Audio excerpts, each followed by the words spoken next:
ZEE5 ಇರುವಾಗ ನೀವು ನಿಮ್ಮ ನೆಚ್ಚಿನ ಶೋಗಳನ್ನ ಎಂದಿಗೂ ಮಿಸ್ ಮಾಡಿಕೊಳ್ಳುವುದಿಲ್ಲ. ಅದು ಸಂಪೂರ್ಣ ಉಚಿತವಾಗಿ. ಸೌಂದರ್ಯ ಕೈ ಕೊಡು. ಕಂಗ್ರಾಟ್ಸ್. ಎಲ್ಲ ನೀನು ಹೇಳ್ದಾಗೆ ಆಯ್ತು. ಚಿರು ಬಾವನ ಹತ್ರ ಮಾತಾಡದೆ ದೊಡ್ಡ ದೊಡ್ಡ ಅಂತ ಅವ್ನ ರೂಮಿಗೆ ಹೊರಟೇ ಬಿಟ್ಟ. ಅವ್ರಿಬ್ರು ಒಂದ್ ಮಾಡ್ತೀನಿ ಅಂತ ಆ ದೀಪ ಟ್ರೈ ಮಾಡಿದ್ಲಲ್ಲ, ಅದೆಲ್ಲ ನೀರಲ್ಲಿ ಹೋಮ ಮಾಡ್ದಾಗಾಯ್ತು. ಅಯ್ಯೋ ನನ್ಗೆ ಎಷ್ಟು ಖುಷಿ ಆಗ್ತಿದೆ ಗೊತ್ತಾ.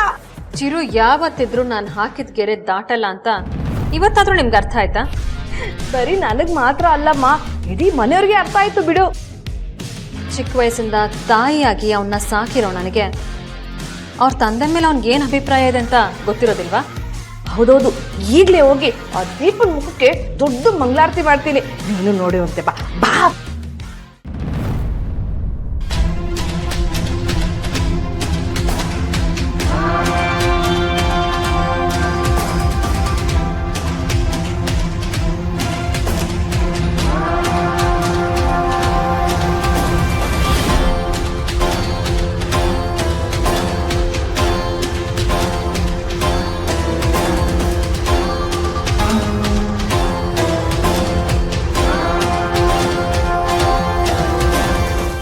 ಸೌಂದರ್ಯ, ಈಗ ತಾನೇ ಬಾವನ್ ರೂಮಿಂದ ವಾಪಸ್ ಹೋದವನು ಕೈಯಲ್ಲಿ ಅದೇನೋ ಬಾಕ್ಸ್ ಇಟ್ಕೊಂಡು ಮತ್ತೆ ಅಲ್ಲಿಗೆ ಹೋಗ್ತಿದ್ದಾನೆ. ಅವ್ರದ್ದೇನಾದ್ರೂ ವಸ್ತು ಇರಬೇಕು, ಅದನ್ನು ಅವ್ರ ಮುಖದ ಮೇಲೆ ಬಿಸಾಕಕ್ಕೆ ಹೋಗ್ತಿರ್ತಾನೆ. ಅದೇನೋ ನೋಡೋಣ ಬನ್ನಿ. ಜಾಜಿ, ಈ ಸ್ವಲ್ಪ ಇಲ್ಲೇ ಇರು. ಒಳಗಡೆ ಹೋದವ್ರು ಯಾರು ಹೊರಗಡೆನೆ ಬರ್ತಿಲ್ಲ, ಏನಾದರೂ ನೋಡ್ಕೊಂಡ್ ಬರ್ತೀನಿ.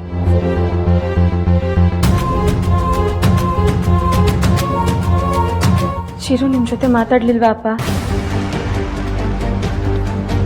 ಒಬ್ಬರ ಮನಸ್ಸಲ್ಲಿ ಒಬ್ಬರ ಬಗ್ಗೆ ಕೆಟ್ಟ ಭಾವನೆ ಬಂದ್ಬಿಟ್ರೆ ಅದು ಕೆಲವು ಸಲ ಕೊನೆವರೆಗೂ ಹಾಗೆ ಇರುತ್ತೆ ಅನ್ನೋದಕ್ಕೆ ನಾನೇ ಒಳ್ಳೆ ಉದಾಹರಣೆ. ನನ್ನನ್ನು ಮಾತಾಡಿಸೋ ಮಗನೇ, ನಾನು ಮಾಡಿರೋ ತಪ್ಪಿಗೆ ನನ್ನ ಕ್ಷಮಿಸು ಅಂತ ತುಂಬಾ ಕೇಳ್ಕೊಂಡೆ. ಕೊನೆಗೆ ಅವನ ಕಾಲೇ ಹಿಡ್ಕೊಳಕ್ಕೆ ಹೋದೆ. ಆದ್ರೆ ಅವನು ನನ್ನ ಮುಖನೂ ನೋಡದೆ ಹೊರಟೋದ. ಅವನು ನನ್ನನ್ನು ಕಾಲಿಂದ ಒದ್ರು ನನಗೆ ನೋವಾಗ್ತಾ ಇರಲಿಲ್ಲ. ಆದ್ರೆ ಒಂದು ಮಾತಾಡದೆ ಹೋದ್ನಲ್ಲ, ಮನಸ್ಸಿಗೆ ತುಂಬಾ ನೋವಾಗ್ಬಿಡ್ತ.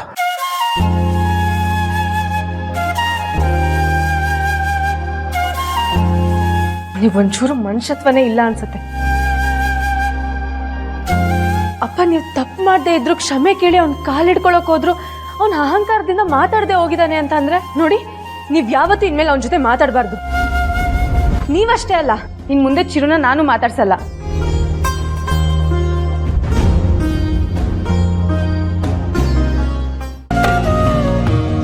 ನೋಡಿದೆ ನಮ್ಮ ಸೌಂದರ್ಯ, ನಮ್ಮ ದೀಪ ಎಷ್ಟು ಒಳ್ಳೆ ಕೆಲಸ ಮಾಡಿದ. ಅಪ್ಪ ಮಗನ ಒಂದ್ ಮಾಡ್ಬಿಟ್ಲು. ಹೌದು ಮಾವ, ನಾನು ಈ ಮನೆಗೆ ಸೊಸೆಯಾಗಿ ಬಂದಾಗ್ಲಿಂದನೂ ನಿಮ್ಮಿಬ್ರನ್ನೂ ಒಂದು ಮಾಡಬೇಕು ಅಂತ ತುಂಬ ಪ್ರಯತ್ನ ಪಡ್ತಿದ್ದೆ. ನಿಮ್ಮಿಬ್ರನ್ನೂ ಒಂದಾಗಿ ನೋಡಬೇಕು ಅಂತ ನಂಗೆ ತುಂಬ ಆಸೆ ಇತ್ತು. ಆದರೆ ಅದಿಷ್ಟು ವರ್ಷ ಸಾಧ್ಯ ಆಗಿರಲಿಲ್ಲ. ಇವತ್ತು ಸಾಧ್ಯ ಆಯಿತು. ನನಗೆ ತುಂಬ ಸಂತೋಷ ಆಗ್ತಿದೆ. ಚಿರು, ಇನ್ನು ಮುಂದೆ ನೀನು ಮಾವ ಇಬ್ಬರು ಯಾವಾಗಲೂ ಖುಷಿ ಖುಷಿಯಾಗಿರ್ಬೇಕು, ಸರಿನಾ? ಸರಿ. ಅದಕ್ಕೆ ಈ ಖುಷಿಗೆ ಕಾರಣನೇ ದೀಪ ಅಲ್ವಾ? ದೀಪ ನಿನಗೆ ಜೈ, ದೀಪಂಗೆ ಜೈ, ದೀಪಂಗೆ ಜೈ, ದೀಪಂಗೆ ಜೈ. ನೋಡಮ್ಮ ದೀಪ, ಯಾರು ಏನೇ ಅನ್ಕೊಳ್ಳಿ, ಯಾರು ಎಷ್ಟೇ ಉಳ್ಕೊಳ್ಳಿ, ನೀನ್ ಮಾತ್ರ ಈ ತರ ಒಳ್ಳೆ ಕೆಲಸ ಮಾಡೋದನ್ನ ಬಿಡ್ಬೇಡ.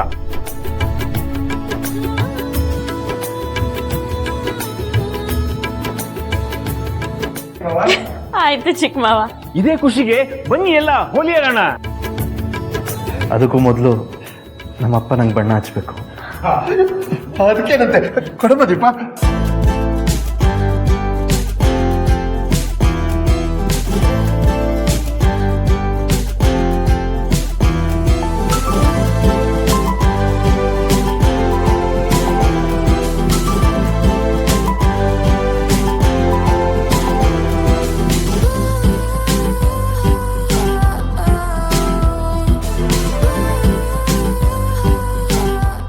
ದೀಪ, ಇಷ್ಟೊತ್ತಾಯ್ತು, ಇನ್ನು ಒಳಗಡೆ ಅಣ್ಣ ಚಿರು ಏನಾಗಿರೋ ಗೊತ್ತಾಗ್ತಿಲ್ಲ. ಹೋಗಿ ನೋಡ್ಕೊಂಡ್ ಬರ್ತೀಯಮ್ಮ. ಹ್ಞೂ ಚಿಕ್ಕ ಮಾವ, ಹೋಗಿ ನೋಡ್ಕೊಂಡು ಬರ್ತೀನಿ. ಅಕ್ಕ ಬನ್ನಿ.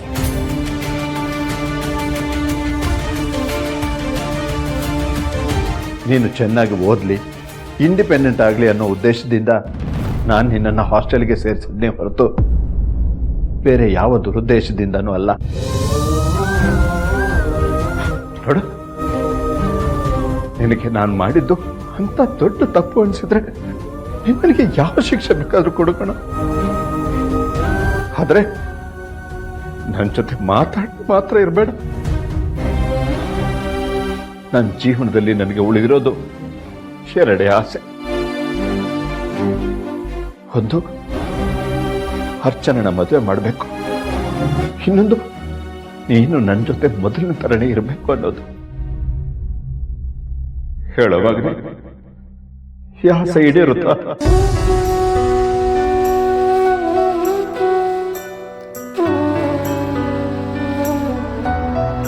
ನಾನು ಅಷ್ಟೊತ್ತಿಂದ ಮಾತಾಡ್ತಾ ಇದ್ರು ನಿನ್ ಬಾಯಿಂದ ಒಂದೇ ಒಂದು ಮಾತು ಬರ್ಲಿಲ್ವಲ್ಲೋ? ಯಾಕಪ್ಪ ನನ್ನ ಕಂಡ್ರೆ ನಿನಗೆ ಅಷ್ಟೊಂದು ದ್ವೇಷ ಅಲ್ವಾ?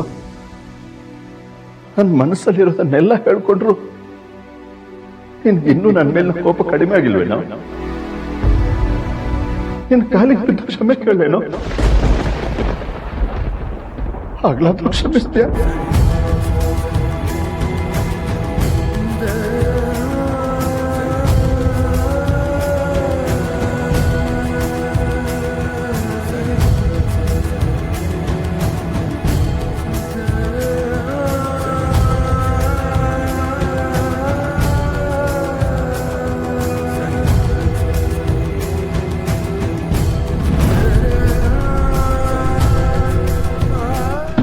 ಈಗೇನ್ ಬಾಗಿಲು ತೆಗಿರ್ತೀರಲ್ಲ, ಬಾಗಿಲು ಹೊಡೆದಾಕ್ಲಾ?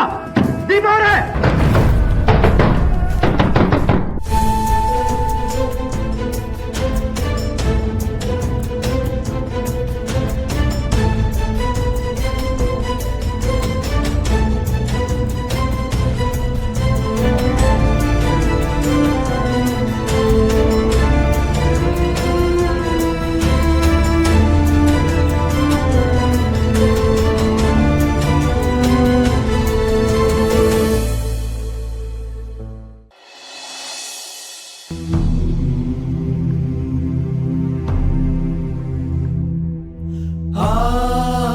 ಆದ್ರೆ ಏನಪ್ಪ ಮಾಡೋದು?